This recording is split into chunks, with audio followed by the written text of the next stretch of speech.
Hello guys, my name is Suraj Nagarwal, and I'm back with a new episode of the Great Marketers Show. Welcome to the Great Marketers Show, where I just interview the top and the great marketers and entrepreneurs. Where I believe that all entrepreneurs take off their entrepreneurship hat and put on their marketing hat. Because of the good marketing, we are able to make impact and make changes on more lives. So overall here you will just get all your marketing answers. So today we are inviting the one and only RJ Ahmed, the founder of Interview with Entrepreneurs movement. RJ already had done more than 75 plus more than show with his Dream 100. Recently, he did the interview with Omar Elattar, Tanner Chester, and Mark Joyner, and many more. He wrote his first book called Decades in a Day at the age of 21. I have this book, and literally it is amazing. So let me invite the one and only RJ Ahmed. Hi RJ, how are you?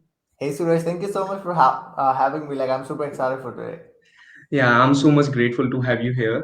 And could you tell me how are you and how's going I'm your day? I'm I'm good, going pretty good. What Yeah, about that's you? awesome. Yeah, I'm doing good. I'm doing good. And that would be it's like a dream. It's happened now. Finally, we So made it happen, bro. yeah, exactly. So let's get started the interview with the same question that I have to ask so many times from you because I want to hear your backstory. Could you? I would like to hear your backstory. How you didn't know about this online journey? How you start your show? So could you Mm-hmm. tell us?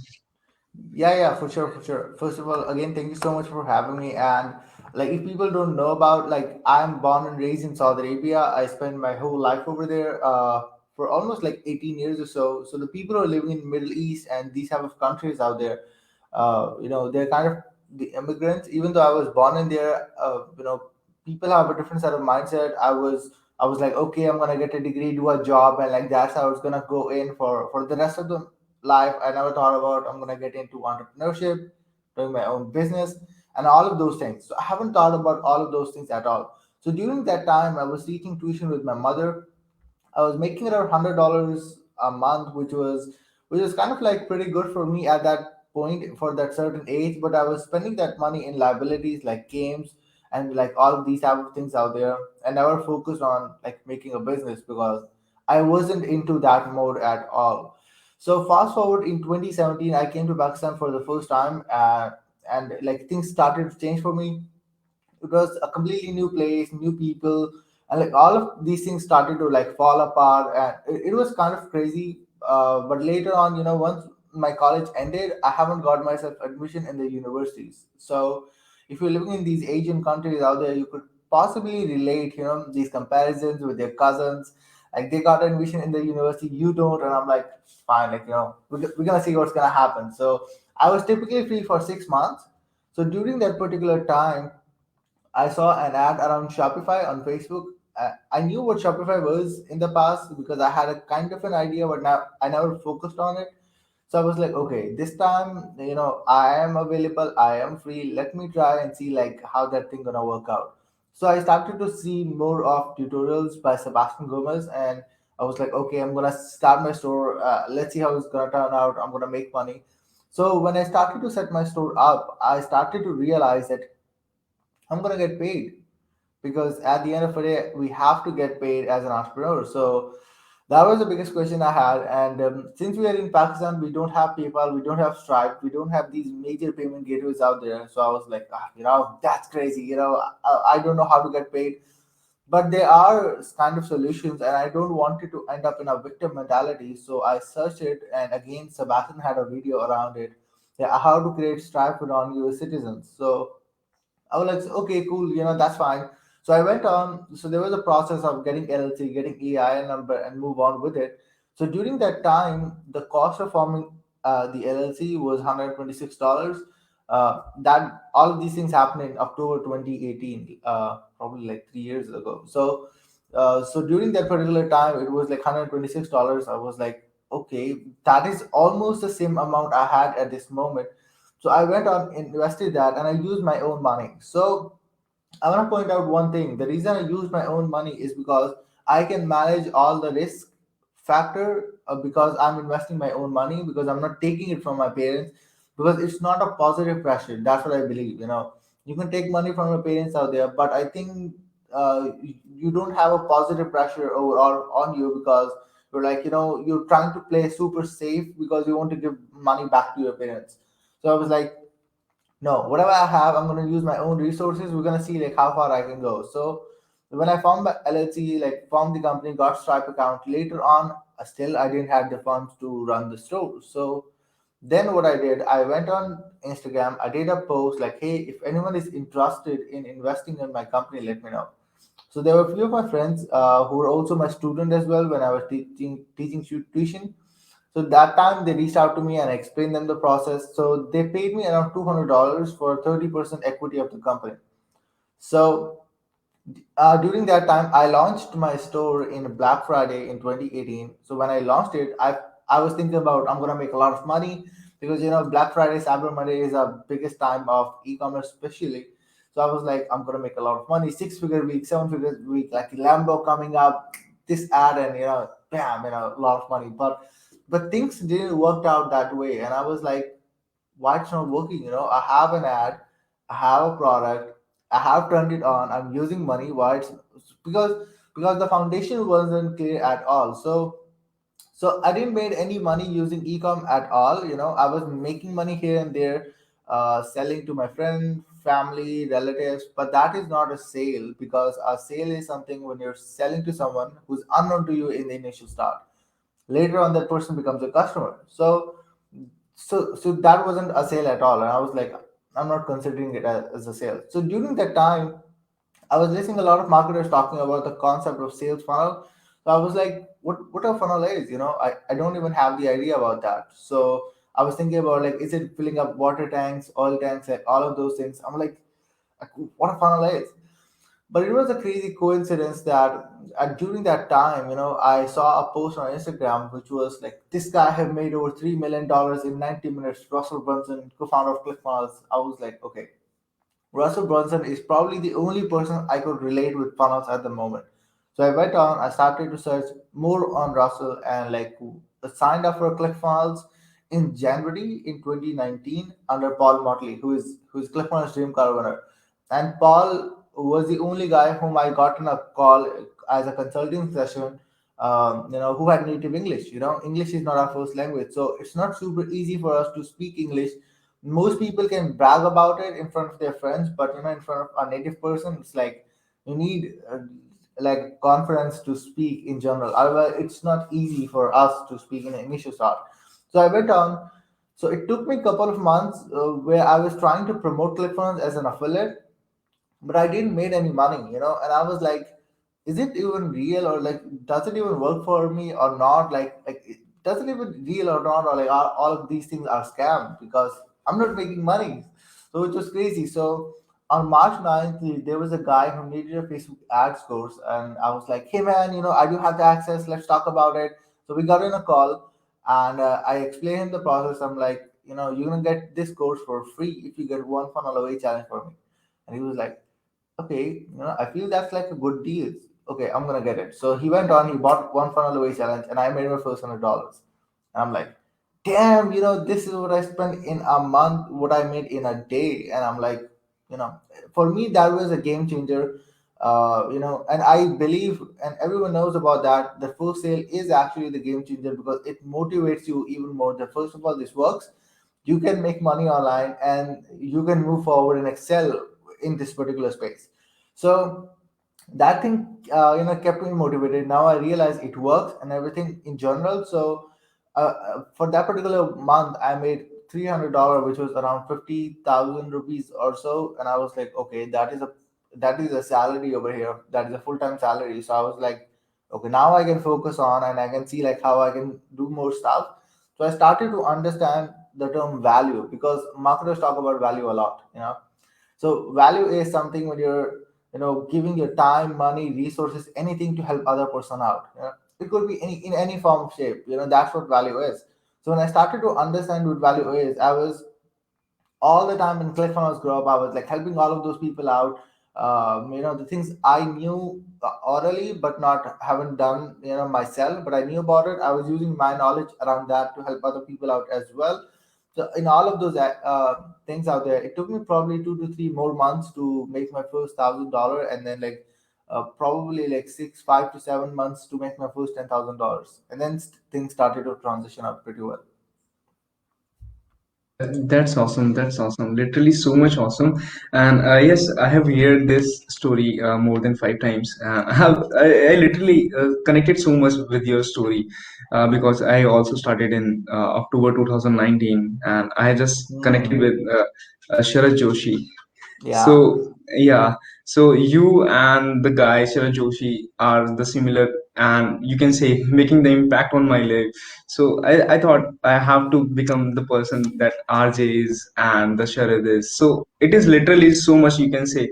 We are I'm grateful to have you here. So it is the great moment for me, and I can just relate the same story. We can't. English is not our first language, so we have Yeah. to struggle more in that particular thing as well. So So true.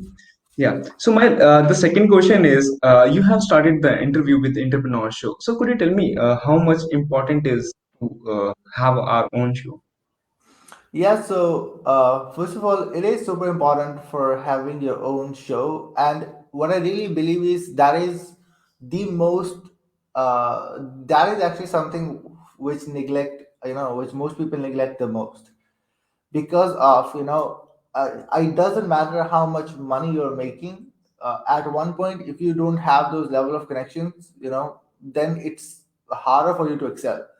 For any person that you watch in the space who are making a lot of money, making multiple five figures and six figures and beyond, they have a set of connections, and they know how to leverage those set of connections as well. Since they have those set of connections, they got those connections because of a medium. Okay, either they had a set of audience which they knew they can go and leverage on, and that audience is not just people on your Facebook profile. It's gonna be some medium out there that allow you, because no one really cares. Like, if you're gonna be like, hey, I want to connect with you, I have people on Facebook, that is actually not the reason why anyone have the time for you know put their attention to you, because it's not worthy enough for them. So a couple of days back, I interviewed Tanner Chidester, as you mentioned. So he was talking about that particular thing as well. He was talking about like, hey, if you want to network 10x people out there out of your range, you have to make sure you be yourself as a value to them. And that's so true. At the end of a day, you have to become value. And if you're doing interviews, you're actually doing that value part, because you're presenting them to your people, and there's gonna be new people out there that haven't saw those people out there, and now they start to be the part of their world. Okay, that's the first thing. Second thing is, and there's this really great quote which goes something like, to get better answer, you have to ask better questions. So if you know how to ask better questions, you can extract those things out there that not only helpful for you, helpful for your audience, but also make those guests relaxed with you and having a good conversation, if you know how to do it. Okay, otherwise, think about it, how you can open up with the conversation if you are making five figures versus a person who's making seven figures per month. So if you think about it in this way, for you to open up, it's going to be super hard, and most people neglect all of those things. They feel like they don't need it. And at the end of the day, for any person and anyone out there who's making a lot of money in the space, everyone's gonna say like having your own network is super important. So interviews allow you to have those network of connections. I'm not gonna say like super easier, but like in a lot easy way, to get the hold of those people. And then your job is to make sure that you do interviews in such a way so you can maintain that relationship and move forward with that. So this is actually one of the reasons why having a show is important, because when you have your show, you build your relationship with your dream guest, dream influencer, dream 100, all of those people, and then you can move on, do potential GVs with them. So when I started out, I never thought about, first of all, hey, I will be able to interview these all of these entrepreneurs. Obviously, my first guest was Spencer Makem, out of the world, kind of dream come true, fan moment, and everything. So when I interviewed him, I started to interview all of the other Dream 100 I had, Akbar Sheikh, and then Funnel Dog, and like moving on to Catherine Jones, Steve Larson. Like, all of those people out there that I mostly interviewed was my Dream 100. And not only that, but since I was doing interviews in such a way where not only they were enjoying the experience, they loved to be the part of it, I knew how to maintain the relationship, which ended up they promoting my products. And everyone like, dude, like how you doing that? Like Akbar Sheikh promoting your book, and he was doing that, and like people went crazy. Like Dana Derricks, Alan Dean, like all of these people out there who are super affiliates, have a set of huge audiences. So these things only happen when you have that set of connections making on. So I still, at this moment, I really believe most people neglect relationship. They feel like they might get to $100,000, but what I really believe is to get to beyond. If you don't know the set of people out there, it's harder for you to communicate. It's harder for you to level up. It's harder for you to do JVs. If someone is ahead of you, he can pull you up, and you can go further as well. So if you don't have those set of people out there, it's super hard for you to go forward. So that is one of the reason why you have to build your show, and you have to get those people out there who are 10 times ahead of you, 100 times ahead of you, and you learn like what they have learned so far, and like kind of like move forward. Yeah, that's the awesome thing, and that you have told that a lot of the people are neglect the relationship, and I was one of them, but not now because I just learned that particular Yeah, thing. And from your interview, when you were just taking the interview with the Christopher Voss, and he's just saying that relationship is your yep, net worth. So I'm just following the same thing. Thanks to you for this show and everything. I'm just making more relationship with more peoples as like you. for sure, Okay, bro. so yeah, so my the next question is, how do you market yourself in front of your dream 100?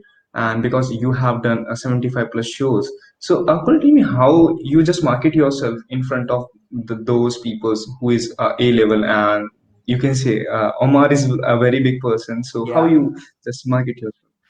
Yeah, so one thing I would like to say around that is when you are super, super consistent, I was consistent, about it. Like I do weekly shows, first of all, and I've done 52 shows consistently, like for the whole year. I was super consistent, and then I took some break, and then I was again like doing all of those. So when you're doing all of those interview consistently, and this is actually one of the mistake people make. They do interviews, but they don't do anything post interview.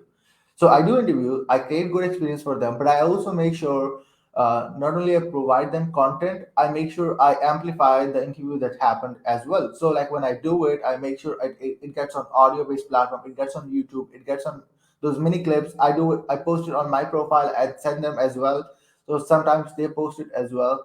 So that thing gave me the ability out there to have even more conversation around those things right now, which won't happen because it's easier to hit the hammer when the rod or the steel is hot at the point.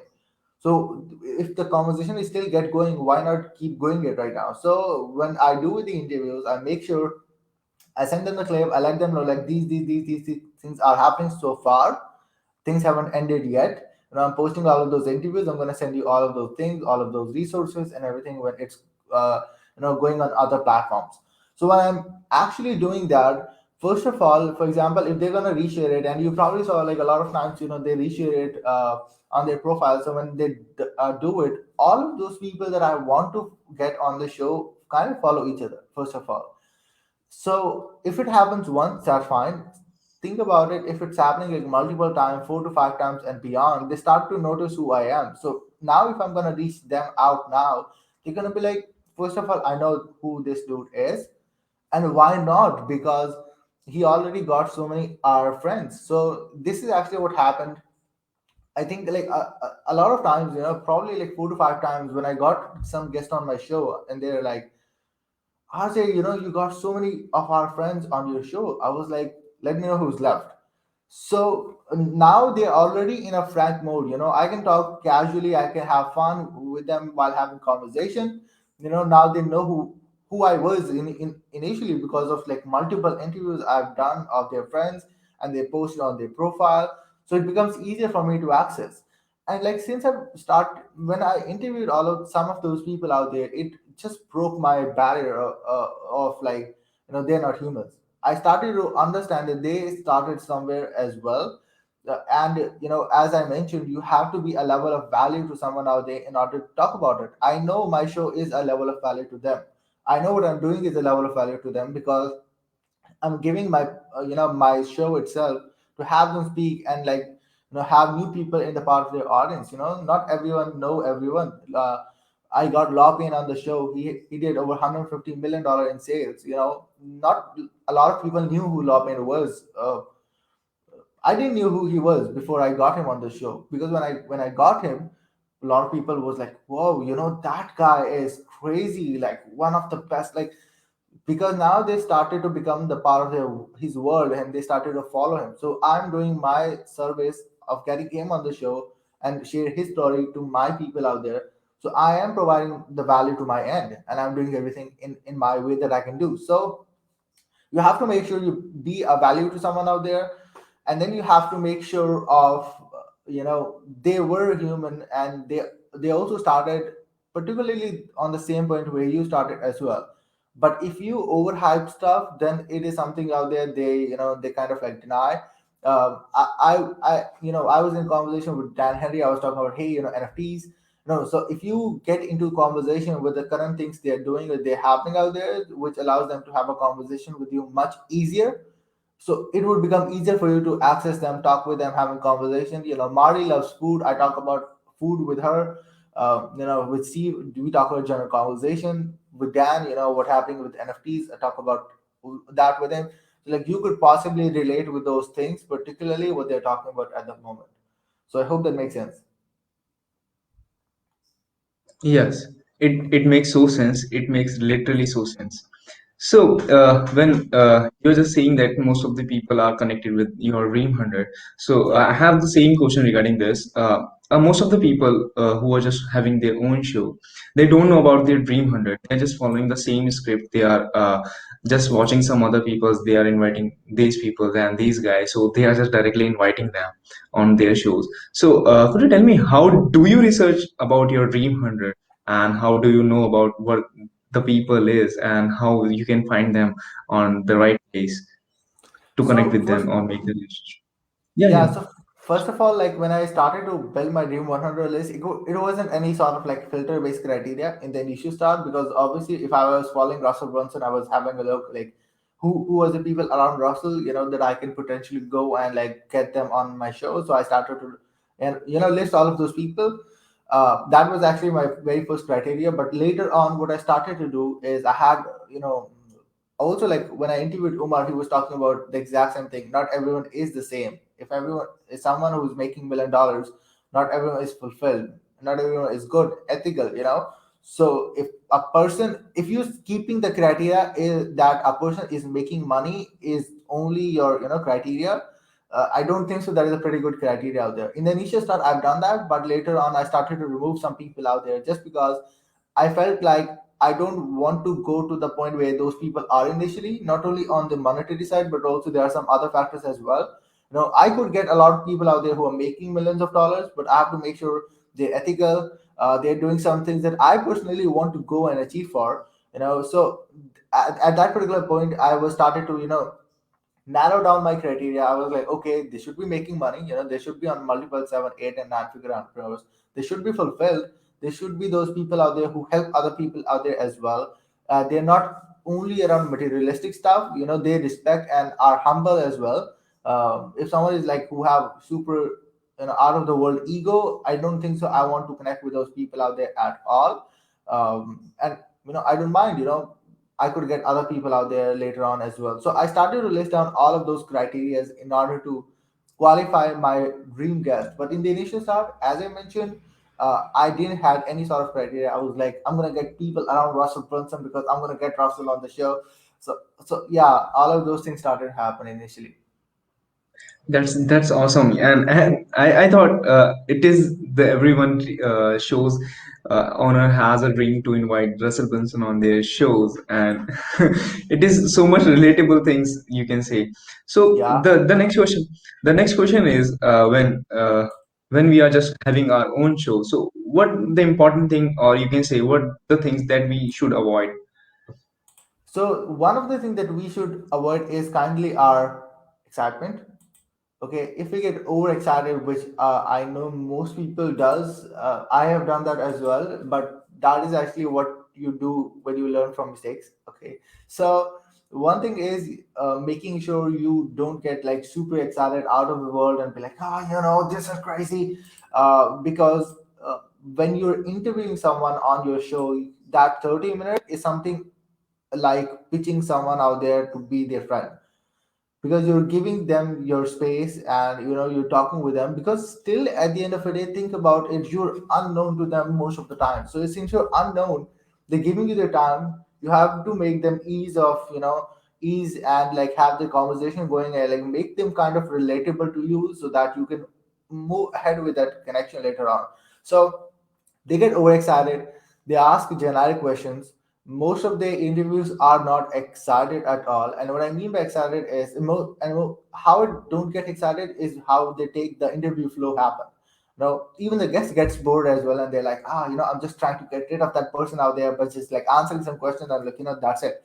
So if most of the I had some bad experiences in the past when I started out in my first 10 interviews, especially I had messed some interviews out there. I felt like I had messed up from my end. I felt like some guests were not a good critique as well.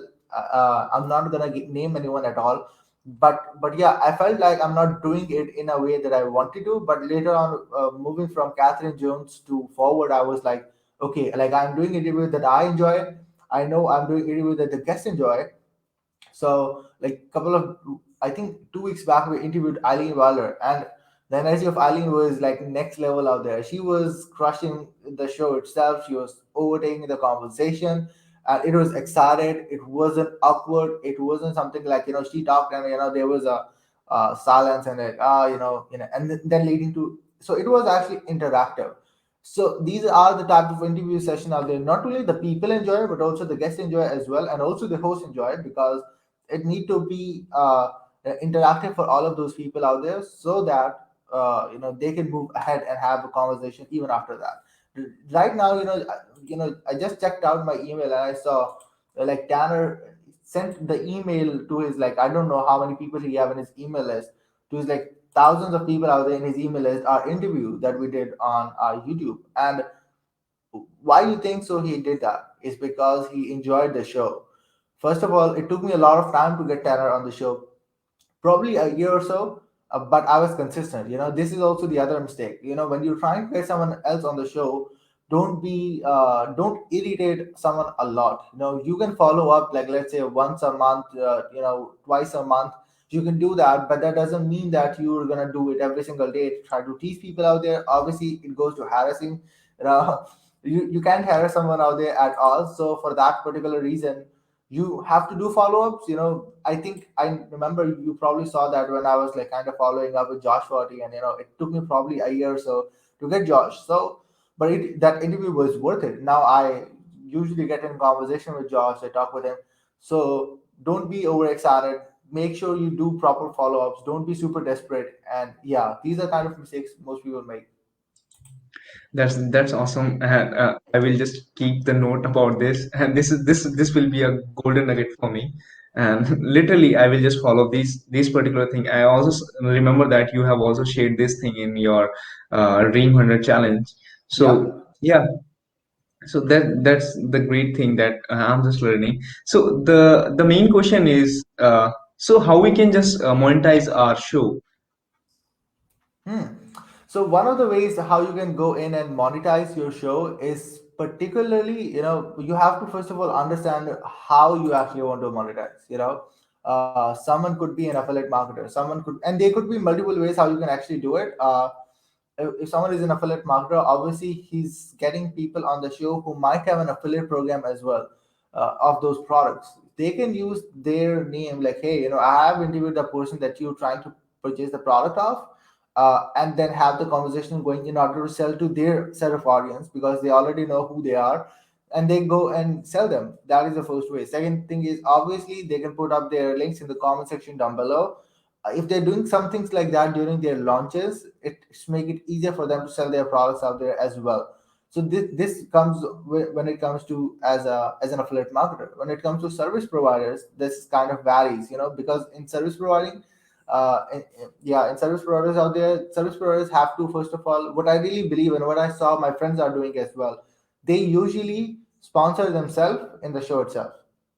So they sponsor themselves out there, what it does, and nobody even bothers about that because they're talking about themselves on their show, and nobody really have an issue about that at all. So like when you're sponsoring yourself, at least the people, the viewers know what you do, and if they now it etched into the mind. And think about it, you have like 100 people watching, 100 people watched on replay. All of them are like listening what you're doing it, and since you're doing it repetitively, they know what you're doing. You're giving them call to actions for all of those things. And the third thing that comes up right away is your dream guest can be your dream client as well. Because now, since you have that conversation, again, it matters because how you do interviews. Like, since you have those conversations going on, you might have something that could be something that would be valuable for them to go for. You could provide them either, it can happen actually in so many ways. You can provide them some of your services for free for trial, and then get into conversation and like get those things done, and start on a paid stuff at all. Like all of those things could happen potentially, and that is actually for a service provider. Same goes for a coach. You can think about what are the things that you want to coach for, and then you start to position again your sponsor yourself in general. You can do that, and on the other side, you can have your call to action up and running, or you have that topic around which you want to monetize yourself as well. So if you notice, I don't sponsor myself is because I am doing what I'm teaching. So I don't need to monetize or like sponsor myself in general. If I was doing something different and then I'm having a show, I would have like sponsored myself on the show itself. So since I'm doing the show, that is enough for me to sponsor myself. Like, hey, I am doing this. You can do that as well. Let me show you how. So this is actually like one of those ways. Obviously, there are structures and things you have to do on the backend itself just to make sure things are in place. You can go in and like sell and like fulfill and later on as well. But like in a nutshell, these are like few ways to kind of like monetize yourself. That's awesome. That's really awesome. And it can be super. You can say a super easy to make the money with our own show and to represent ourselves in front of many audience and also Yep. the guest audience as well as. So the last question of this show, because the time is Mhm. going now. So the last question is, you have wrote your first book at the age of 21. So this is the Yeah. biggest thing for me. So could you tell me how was the experience and how did you got that particular idea and write this particular book, Decades in a Day? Yeah, so first of all, honestly, I never thought about a lot of things. I never thought about that I'm gonna be on the camera. I never thought about I'm gonna be doing public speaking. So like I never thought of writing a book. So all of those things I never thought about in my life at all because I wasn't an entrepreneur at all. I never thought about I'm gonna get into it. So do when I so when I saw like a lot of people out there having the books, and like when I saw the challenge by Daniel Derricks, which is the 1 week author challenge, the author challenge out there, when I got the part of it and I read the book as well, I started to realize I don't need a ghostwriter, I don't need a publisher, I don't need any of those people out there in order to have a book. So when I started to understand those things, the biggest misconception people have is they want to be the next Napoleon Hill, they want to be the next Robert Kiyosaki to write all of those books. But those books are evergreen books. Those books are here for decades. Decades is the reason why everyone knows about those books. So it broke my barrier, a false belief that hey, I don't need to spend all of those stuff out there in order to write a book. I can self-publish my book as well. So then I started to think about what could be the topic because I don't want it to be create a book just for the sake of it. I wanted to do it like it should be something sort of value, and it should be kind of like evergreen. I can change some things later on, but not like that. So if I was thinking about if I wanted to write on affiliate marketing, that's a huge thing because still that thing relies on traffic, and traffic is not evergreen. It changes every single time. So I was like, no, I can't do that. Russell did that. I think he fulfilled his part of it. I don't want to do it at all right now. So I was thinking about all of those things, and then I was like, what if I like the people I've interviewed so far, I pull up their takeaways and turn their wisdom in a book. So one of the similar book of this, something like this in our space, is 30days.com book with one funnel away challenge, but it is not exactly the same. In that book, they did the summit, and what the speakers mentioned about that, they wrote that in a book format as well. Actually, they wrote it first before they did the video sessions. So this was something different. They have already spoken, and now I've took out their main takeaways and like turned it into a book itself. So that's how decades and days came on play. And honestly, it wasn't easy at all. It was super hard because during that time when I was working on that, I was focusing on that because it still you have to do a lot of things. You have to make sure chapters are in the right place. You have to make sure stuff order and like so many other things out there. So it wasn't easy at all. It was hard. It was super challenging because I was watching other people on a monetary side who was making more money than I was making. My revenue was fluctuating as well. So I had the stability is one of the reasons you can keep going. If you don't have stability in your business out there, you can't start doing a new thing at all. So that stability part is important. That give you the ability to think about doing a new thing as well. If you don't have stability in the business, all the time you're going to think about I have to make money still the next month from ground zero, and I have to make money. And that is actually what happened in most of the people's business out there because they start every time with zero. They don't have stable income like a recurring income or a passive income, so that they have to start from zero every single time. So you have to have a cash flow. So I had that, but still I was kind of like getting off the road, getting off the path that hey, those people are making more money, which are the people I saw started out. They were making more money, so it was hard. It was easy. It wasn't easy at all. I had anxiety, but still, when we get to the point where the book started to get done, I was like, okay, I think it started to work out. And then I did kind of a interview shows or like all of those sessions are there where I was the guest. We did pretty well on that. We were in 30 to 40 different shows in 2 to 3 weeks, which was crazy. And then not only that, the Dream 100 or the people who were the part of the book started to share that to their audience. Dana Dennis, Alan Dean, Jonathan Montoya, and Akbar Sheikh, and and many more, Doug Bowden, and all of those people started to share that. So which helped me to get a huge amount of flow of traffic out there to get into the world and like be the part of the book. And also it helped me to excel my relation with those people out there. Because now when I told them I'm writing a book, I remember Akbar Sheikh said, it's like, dude, you're 21, you're writing a book. Like this is crazy. Like most people don't do that in your age. I'm like, but yeah, I'm doing it. So that was actually one of the reasons why I started to have even more further level relation with those people out there, because first of all I gave them value, I got them into my book, and you know and like that's how things started to transition. All of those things, it was hard, it was challenging, but we finally made it happen. That's really hats off to you. And I have the book that uh, I was just read all the things, and I also did the documentary on that because Yeah, it is the really awesome thing, and I learned a lot of things from them.